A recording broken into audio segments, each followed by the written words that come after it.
घर को स्ट्रॉन्ग बनाना है तो उसके लिए सीमेंट अच्छी कंपनी का यूज़ करना पड़ेगा। तो कंपनी कौन सी अच्छी है, कौन सा सीमेंट स्लैब में लगाना है? एसीसी गोल्ड, बिरला रक्षक, अंबुजा कवच, काफ़ी आते हैं। कौन सा सीमेंट आपकी स्लैब के लिए अच्छा है, कौन सा आपके पिलर के लिए, कौन सा प्लास्टर के लिए, कौन सा ब्रिक वर्क के लिए। ये वीडियो देख लो, आपको पता चल जाएगा कि बेस्ट सीमेंट क्या होता है, कौन सा होता है, कैसे लगाना है, कैसे खराब है, कैसे क्रैक आते हैं। ये वीडियो के बाद सब चीज़ें क्लियर हो जाएंगी। तो शुरू करते हैं आज का वीडियो। सबसे पहली चीज़ समझ लो, इंडिया में 3 टाइप के सीमेंट मोस्टली यूज़ किए जाते हैं। अभी मैं ब्रांड की बात नहीं कर रहा कि अंबुजा का अच्छा है, आईसीसी, अल्ट्राटेक। मैं बात कर रहा हूं उनके काम का। एक होता है OPC cement, ordinary Portland cement. एक होता है पीपीसी सीमेंट, एक होता है पीएससी सीमेंट। ये 3 मोस्टली यूज़ करते हैं। ऑर्डिनरी पोर्टलैंड सीमेंट कौन सा होता है? वो होता है जिसमें स्ट्रेंथ काफ़ी ज़्यादा आपको मिल जाती है। 53 ग्रेड आता है, 43 और 33। जो बड़े बड़े स्ट्रक्चर रहते हैं जिनमें बहुत ज़्यादा स्ट्रेंथ चाहिए होती है, मतलब ताकत चाहिए जिस बिल्डिंग को, वहाँ पे हम क्या करते हैं, OPC ordinary Portland cement 53 grade use कर देते हैं। तो हमें स्ट्रेंथ अच्छे से मिल जाती है। लेकिन इसमें सबसे ख़राब चीज़ क्या होती है, जब जितनी ज़्यादा स्ट्रेंथ आप चाहोगे उतने ज़्यादा क्रैक्स आने के चांसेस हो जाते हैं उस स्ट्रक्चर में। क्योंकि इसमें क्या होता है, जो सीमेंट होता है उसमें जब प्रोसेस होता है, केमिकल रिएक्शन होती है, हाइड्रेशन होता है, बहुत ज़्यादा हीट निकलती है, उससे क्रैक क्रिएट हो जाते हैं। तो मैं रिकमेंड करता हूं, आप अगर नॉर्मल घर कंस्ट्रक्शन कर रहे हो 2-3 स्टोरी का, तो इतनी ज़्यादा ज़रूरत नहीं है कि आप 53 ग्रेड यूज़ करो। वो ग्रेड तो अलग बात होगी। अभी ब्रांड इसमें देखो, इसमें ओपीसी में आपको अंबुजा मिल जाएगा, एसीसी मिल जाएगा, अल्ट्राटेक मिल जाएगा, बिरला मिल जाएगा। किसी भी कंपनी का लगाओ, सबके सीमेंट अच्छे हैं। ओपीसी उसमें 53 और 43 ग्रेड मोस्टली यूज करते हैं। अगर घर की कंस्ट्रक्शन में यूज करना है तो 43 ग्रेड तक जाइए, कोई दिक्कत नहीं आएगी। और क्रैक आते क्यों है, बचना कैसे, वो आगे बात करते हैं। दूसरा सीमेंट है हमारा पीपीसी, पोर्टलैंड पोज़लाना सीमेंट। एक बेस्ट सीमेंट, इसमें आपको स्ट्रेंथ भी मिलेगी, इसमें आपको क्रैक्स आने के चांसेस भी नहीं होते हैं। और हर एक कंपनी बनाती है, भले अंबुजा, एसीसी, अल्ट्राटेक, बिरला, जो भी कंपनी उठा लो वो पीपीसी सीमेंट बनाती है। अगर आपको अपने घर में क्रैक्स नहीं चाहिए, आप इसको स्लैब में लगा सकते हो, आप इसको प्लास्टर में लगा सकते हो, आप इसको ब्रिक वर्क में लगा सकते हो। स्ट्रेंथ भी मिलेगी और क्रैक्स भी नहीं आते हैं इस सीमेंट में। बस इसका क्या होता है, ये स्लो स्ट्रेंथ लेता है। मतलब अगर ठंड वाला एरिया है वहाँ पे जैसे शटरिंग खोली जाती है 14 या 15 या 18 दिन के बाद, लेकिन जब पीपीसी सीमेंट यूज़ करेंगे तो वो शटरिंग आपको 3-4 दिन बाद में खोलनी पड़ेगी, क्योंकि ये स्ट्रेंथ आराम से लेता है। इसीलिए होता क्या है, इसमें क्रैक्स नहीं आते हैं। ओपीसी सीमेंट क्या करता है, आपको बहुत जल्दी स्ट्रेंथ दे देता है आपके घर में, और इसी कारण उसमें क्या होता है, क्रैक्स आ जाते हैं। ये 2 सीमेंट के बारे में समझ गए। अगला सीमेंट होता है पीएससी, पोर्टलैंड स्लैग सीमेंट। जहां पे जो कोस्टल एरिया में, जहां पानी वाला एरिया है, आप खेत में घर बनाते हो, जहां जो पानी खराब रहता है, जिसमें केमिकल्स हैं, क्लोराइड हो गया, सल्फर हो गया, केमिकल, मतलब आपको लगता है कि आपके एरिया में बहुत केमिकल हैं, जहां आपके एरिया में बहुत पानी है, वहां पे पोर्टलैंड स्लैग सीमेंट यूज करो। पीएससी सीमेंट हर एक कंपनी बनाती है, अंबुजा, एसीसी, हर एक कंपनी बनाती है। आपको अपनी फुटिंग में वही यूज करना है। उससे होगा क्या, आपका जब कंक्रीट बनेगा एक लेयर सी बना देता है ये सीमेंट, और उससे क्या होता है, आपका जो अंदर सरिया लगेगा वो इतनी जल्दी खराब नहीं होगा, सड़ेगा नहीं, मतलब क्रोजन का भी रेसिस्टेंट देता है। तो आपको ऐसे एरिया में, पानी वाले एरिया में पीएससी सीमेंट यूज करना है। और मैं मस्ट कहूंगा, घर को स्ट्रॉन्ग बनाना है तो किस तरीके से बना सकते हो, आपकी फुटिंग के एरिया में जहां पानी के चांसेस होते हैं, पीएससी सीमेंट यूज करो, पोर्टलैंड स्लैग सीमेंट। ये भी स्ट्रेंथ बहुत जल्दी लेता है, क्रैक्स होने के चांसेस होते हैं। बस इसको पानी पिलाते रहना 10 से 15 दिन। जैसे कंक्रीट हुआ, मतलब आपकी फुटिंग कास्ट कुछ भी हुआ, तो उसका 1 घंटे बाद थोड़ा थोड़ा पानी मारना उसको शुरू कर दो, और 15 दिन तक पानी पिलाओगे तो उसमें क्रैक्स नहीं आएंगे। फुटिंग में पीएससी सीमेंट यूज करो।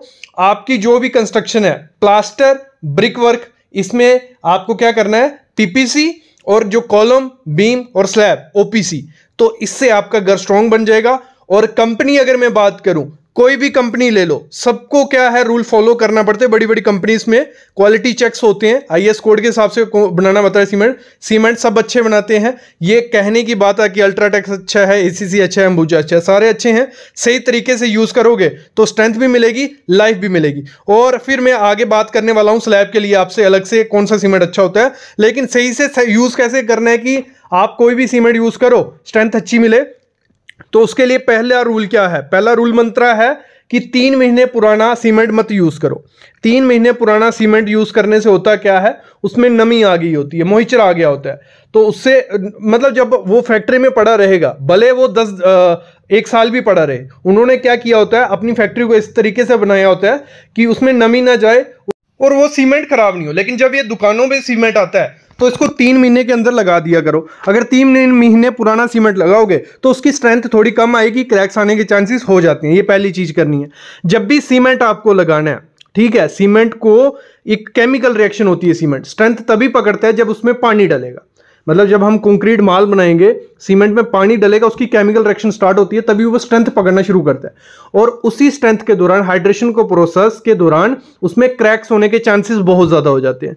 तो आपको क्या करना है, भले आप स्लैब कास्ट कर रहे हो, भले कॉलम, भले बीम, जैसे ही कंक्रीट हुआ उसके 45 मिनट के अंदर, 45 मिनट के बाद आपको थोड़ा थोड़ा उसको क्यूरिंग करना स्टार्ट कर देना है, पानी पिलाना स्टार्ट कर देना है। उससे होगा क्या, उसका हाइड्रेशन प्रोसेस में जो गर्मी प्रोड्यूस होती है, उस पानी जब ठंडा रहेगा तो जो कंक्रीट होता है वो फटता नहीं है, क्रैक्स आने के चांसेस कम हो जाते हैं। तो आपको क्यूरिंग 10 से 15 दिन करनी है। अगली चीज क्या करनी है, जब भी कंक्रीट बनाना है, सीमेंट डाला, उसको सही रेशो में डालो। अगर सीमेंट ज्यादा डल गया तो उस एरिया में क्रैक्स आने के चांसेस होंगे ही होंगे। तो रेशियो प्रॉपर रखनी चाहिए। जब मिक्सिंग करनी है, अपने लेबर को, अपने मिस्त्री को, अपने ठेकेदार को समझा दो कि इसमें M25 का कंक्रीट में कितना सीमेंट डलता है, 20 में कितना डलता है। ये गूगल पे भी मिल जाता है, यूट्यूब पे भी मिल जाता है, कितना आपको डालना होता है। उतना डालोगे तो सीमेंट में क्रैक्स आने के चांसेस बहुत ज्यादा कम हो जाते हैं। और जब भी सीमेंट घर पे लाना है तो उसको थोड़ा 1 फुट ऊंचा रखना है, तो सीमेंट खराब नहीं होता। तो ये तरीके होते हैं कि कोई भी सीमेंट लगाओगे, स्ट्रेंथ भी आएगी, क्रैक्स भी नहीं आएंगे।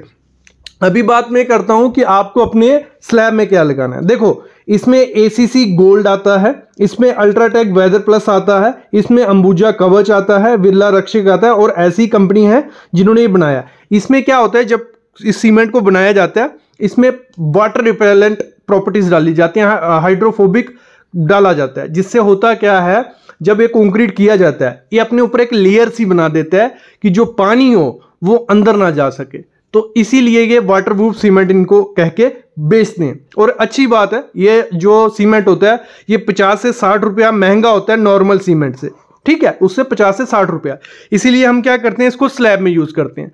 तो इसमें क्या है, आप यूज कर सकते हो, अच्छे सीमेंट है। और कंपनी कोई भी ले लो, सबने एक ही टेक्नोलॉजी, एक ही तरीके से ये सीमेंट बनाया। जैसे एक कंपनी कोई सीमेंट बनाती है, वो सीमेंट दूसरी कंपनी के लैब में जाता होगा, वो देखते होंगे क्या क्या डाला है, तो वो भी नेक्स्ट निकाल ही देगी वैसा ही, और उससे अच्छी क्वालिटी का निकाल देगी। तो मतलब इनके कंपटीशन के चक्कर में आपको मटेरियल अच्छा मिलता है। तो आप कोई भी कंपनी लगाओ, सारी अच्छी हैं, बस मिक्सिंग सही करनी है और इनकी क्यूरिंग करनी है। जब दोनों चीजें सही होंगी तो स्लैब में क्रैक्स नहीं आएंगे। अगली चीज होती है कि जरूरी है कि हमें यही सीमेंट यूज करना है, हाइड्रोफोबिक वाला, जो कवच वगैरह आ जाते हैं, वेदर प्लस नाम करके बेच रहे हैं। तो इनसे अच्छा मैं बोलता हूं नॉर्मल सीमेंट लो, PPC सीमेंट।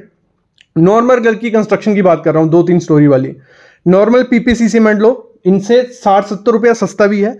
उसमें डालो वाटरप्रूफिंग केमिकल, डॉक्टर फिक्सिट, सिक्का, जहां कोई भी कंपनी आपके एरिया में जो कंस्ट्रक्शन केमिकल रहता है वाटरप्रूफिंग के लिए, उसको जब कंक्रीट मिक्स कर रहे हो उसमें डाल दो, वही सेम काम वो कर देगा और सस्ते में वो काम हो जाएगा, वो अच्छे में काम होता है। मोस्टली मैं देखता हूं जो लोग क्या करते हैं, ACC गोल्ड या अल्ट्राटेक वेदर प्लस, ये अंबुजा शुजा यूज करते हैं स्लैब में, और उनके घर में क्रैक्स आ जाते हैं। मतलब उन्होंने यूज किया था कि छत पे क्रैक्स नहीं है, स्लैब वाटरप्रूफ हो जाए, और वो क्रैक्स आगे होते हैं। वो कारण होता है, एक तो वो वाइब्रेटर नहीं मारते हैं जब स्लैब की कास्टिंग करते हैं, दूसरा मिक्सिंग नहीं करते हैं। जब मैं मोस्टली देखता हूं, जब भी स्लैब की कास्टिंग होती है इस तरीके से होती है नॉर्मल घर की कंस्ट्रक्शन में, कि उनको बस खत्म करना है और शाम को भागना है। इस चक्कर में मिक्सिंग क्या हो रही है, डल रहा क्या है, वो सब चीजें नहीं देखी जाती हैं। और सबसे बड़ा कारण वही होता है कि क्रैक्स आ जाते हैं। सीमेंट भले कोई भी यूज करो आप, अच्छी वर्कमैनशिप नहीं हुई, अच्छी लेबर, ठेकेदार सही से मिक्स वगैरह काम नहीं करेगा तो क्रैक्स आने ही आने हैं। कोई वाटरप्रूफिंग नहीं होनी है। आपने सीमेंट भी महंगा यूज कर लिया, बाद में पता चल रहा है कि वाटरप्रूफिंग करनी पड़ रही है उस छत पे, तो ऐसा कोई मतलब नहीं है। सिंपल PPC सीमेंट भी यूज करोगे, उसमें वाटरप्रूफिंग केमिकल डाल दोगे तो आपकी वाटरप्रूफिंग होगी। नहीं भी डालोगे, अगर सही से छेंज की स्लैब डल रही है, सही से रेशियो डल रही है, सही से वाइब्रेटर बज रहा है, सही से शटरिंग है, तो आपके घर में ना क्रैक्स आएंगे, ना स्लैब से लीकेज होगी, ना वाटरप्रूफिंग केमिकल यूज करने की जरूरत है। तो इस तरीके से घर को मजबूत बना सकते हो। मेरे ख्याल में आइडिया लग गया। सीमेंट सारे अच्छे हैं, काम करने का तरीका है। और टॉप ब्रांड जो है अंबुजा है, अल्ट्राटेक है, एसीसी है, बिरला है, डेकन है, ये इन किसी का भी सीमेंट आपके एरिया में मिलता है, आप लगाइए बिना सोचे।